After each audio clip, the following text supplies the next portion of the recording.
"You're just a gold digger," Amanda sneered, standing in my kitchen with her designer purse clutched to her chest like a shield. "Everyone knows you trapped my brother with your innocent act. Now do us all a favor and leave." I continued washing the dishes, letting the warm water run over my hands as I tried to maintain my composure. After 5 years of marriage to James, you'd think his sister would have found a new target for her venom. But no, Amanda had made it her life's mission to prove I married her brother for his family's money.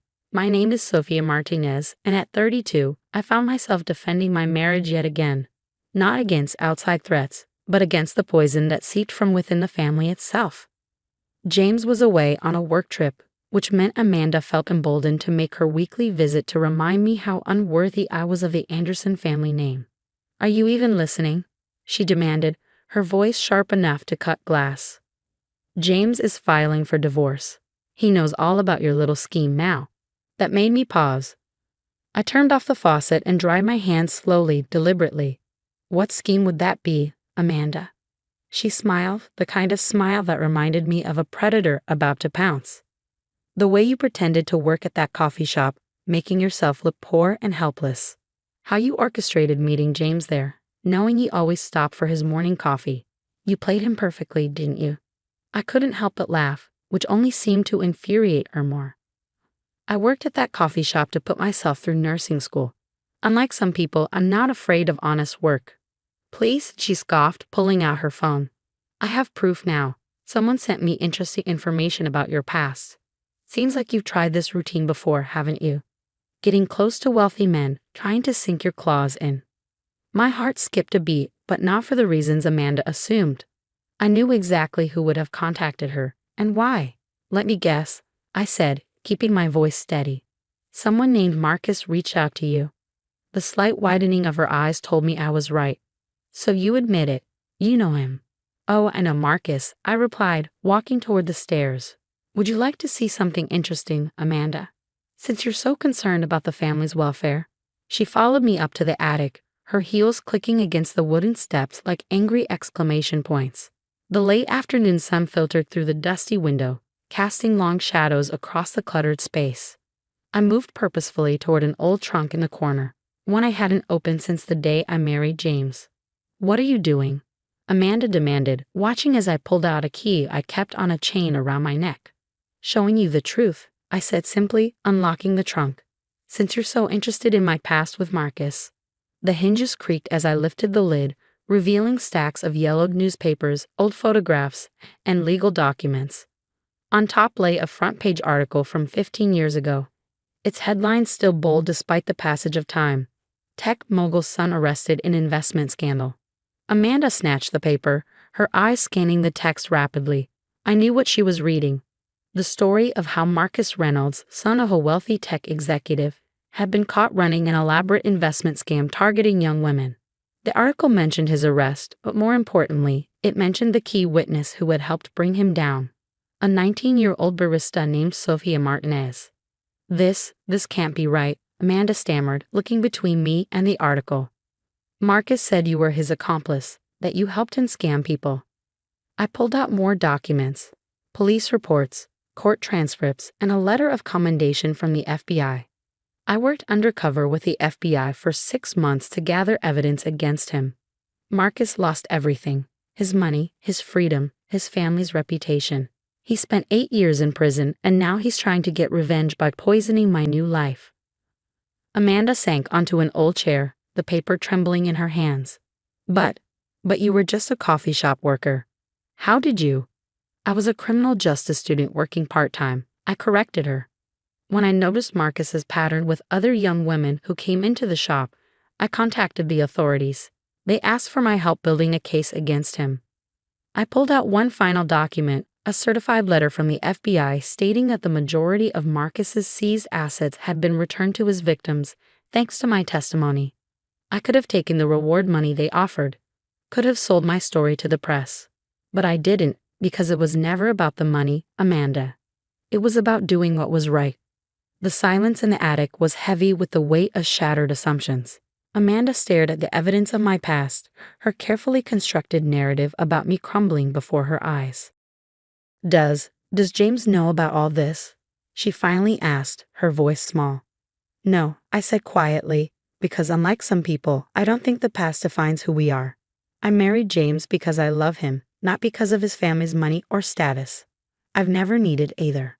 I began placing the documents back in the trunk, each one a reminder of a chapter in my life I'd chosen to keep private, not out of shame, but because I'd wanted to build a new life based on who I was now, not who I'd been forced to become at 19. I think you should leave now, Amanda, I said, closing the trunk.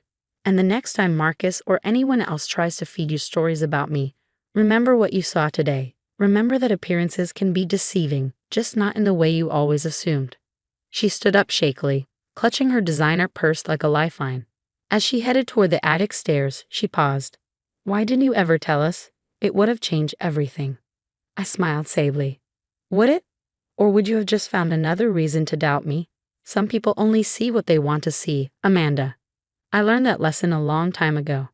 As I watched her leave, I knew this wasn't over. The truth about my past was out now, and soon James would know everything.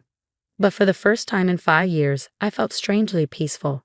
Sometimes the best defense isn't in hiding who you are, but in finally letting the truth come to light. I pulled out my phone and texted James a simple message. We need to talk when you get home. There's something I should have told you a long time ago. The house felt eerily quiet after Amanda left. I sat in the living room, surrounded by photo albums I'd pulled from the shelves. Pictures of James and me on our honeymoon, holiday gatherings with his family, moments of happiness I'd captured and preserved, hoping they'd somehow prove my worth to the Andersons.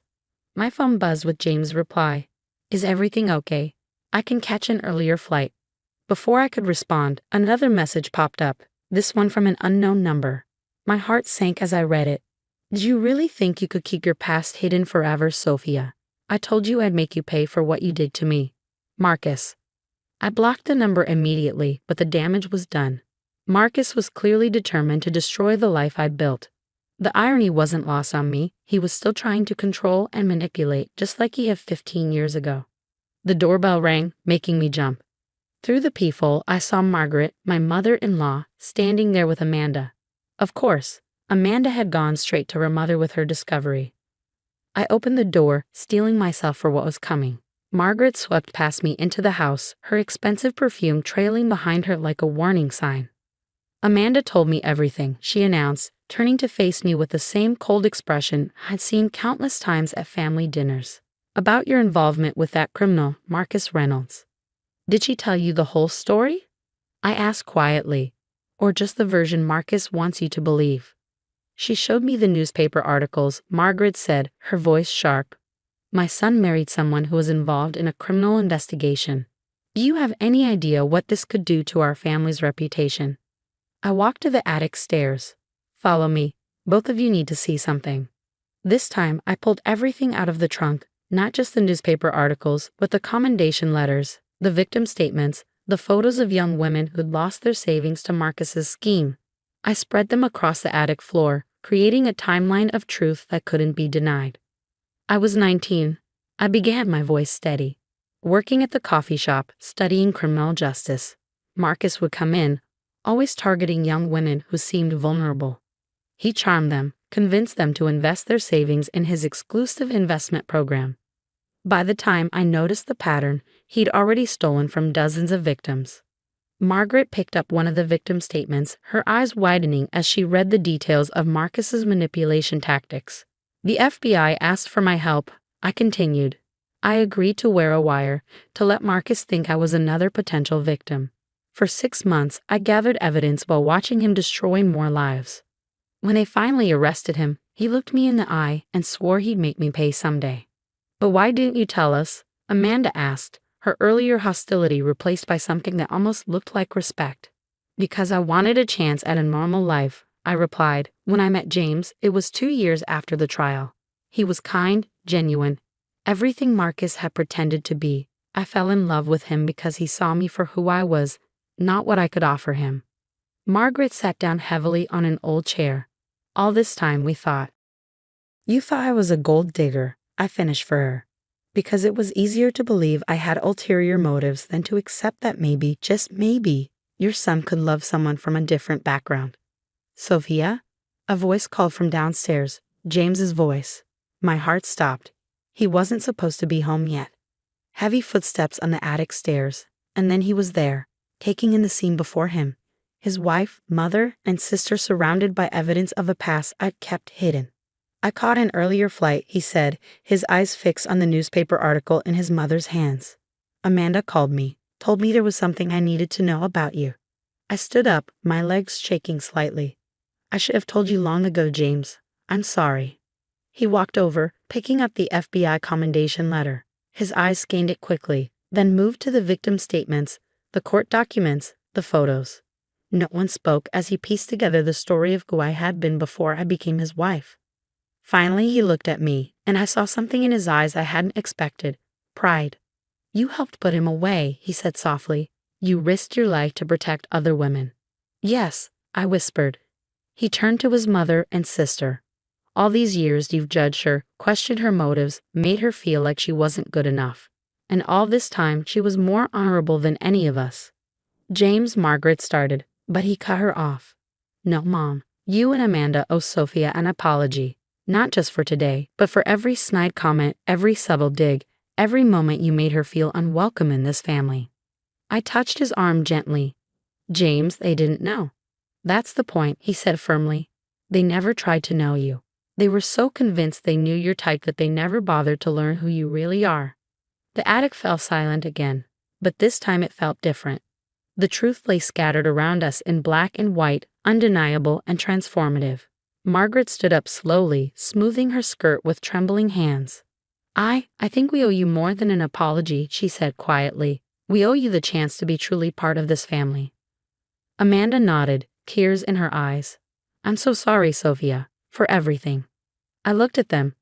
These women who had made me doubt myself for 5 years, and felt something shift inside me. The past I tried so hard to hide had finally come to light, and instead of destroying my marriage, it had somehow made it stronger. James pulled me close, kissing the top of my head. No more secrets, he murmured. No more secrets, I agreed, feeling truly secure in his love for the first time since our wedding day.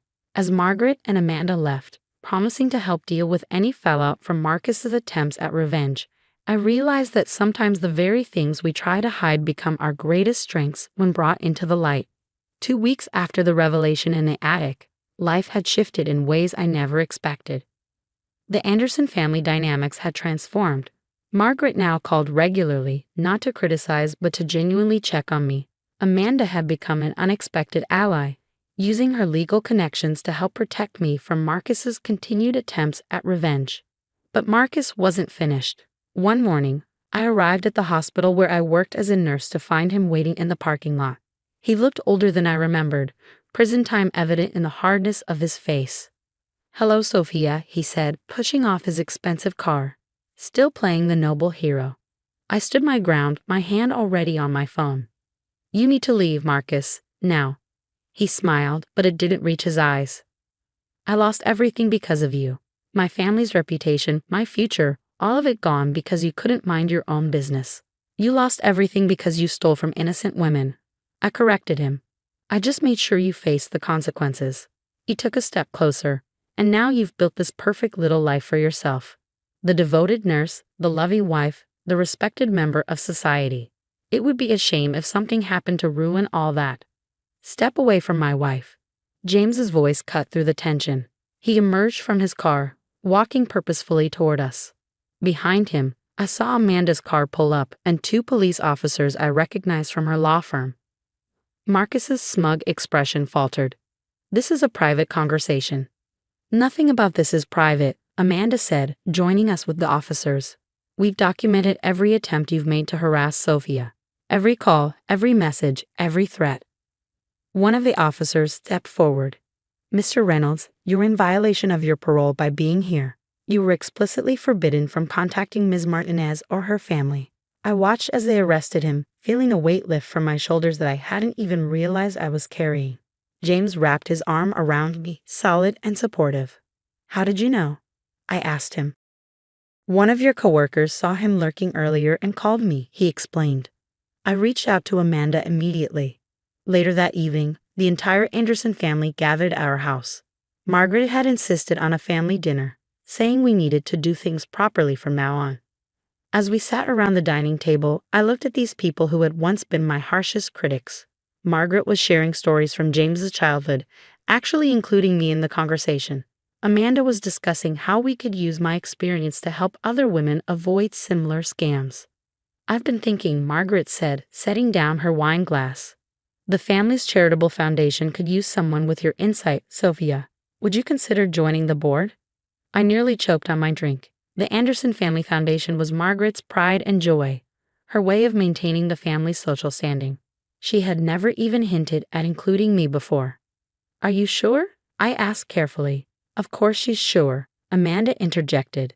Your experience with Marcus, your nursing background, you understand better than any of us how to actually help people. James squeezed my hand under the table. What do you think, love? I looked around at their expectant faces and felt tears well up in my eyes. I'd be honored, I said softly. Margaret reached across the table and took my other hand. No, Sophia. We're the ones who are honored. You've shown us what true strength and integrity look like. We were so busy judging you that we couldn't see the amazing woman my son was lucky enough to marry. That night, after everyone had left, James and I sat on our back porch looking at the stars. The same stars I used to look at 15 years ago, wondering if I was brave enough to stand up to Marcus. You know what's funny? I said, leaning against James's shoulder.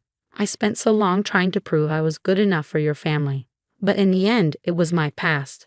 The very thing I was trying to hide that finally made them see me. James kissed my forehead. They see you now. That's what matters. Better late than never, I teased. Much better, he agreed. Though I always saw you from that very first coffee you served me. I smiled, remembering that day. You were the only customer who ever asked my name. Best question I ever asked, he said softly. As we sat there in comfortable silence, I thought about how life has a way of bringing things full circle. The past I tried to escape had become the bridge to my future. Marcus's attempt at revenge had only served to strengthen my bonds with the family I married into. Sometimes the very things we think will break us become the foundation of our strength. I learned that at 19, standing up to Marcus. I learned it again at 32, finally letting my truth come to light. The next morning, I would start my new role with the family foundation. But for now, I was content to sit under the stars with my husband, finally free from the weight of secrets and the need to prove myself. After all, the best revenge isn't in getting even. It's in living well, surrounded by people who love you for exactly who you are.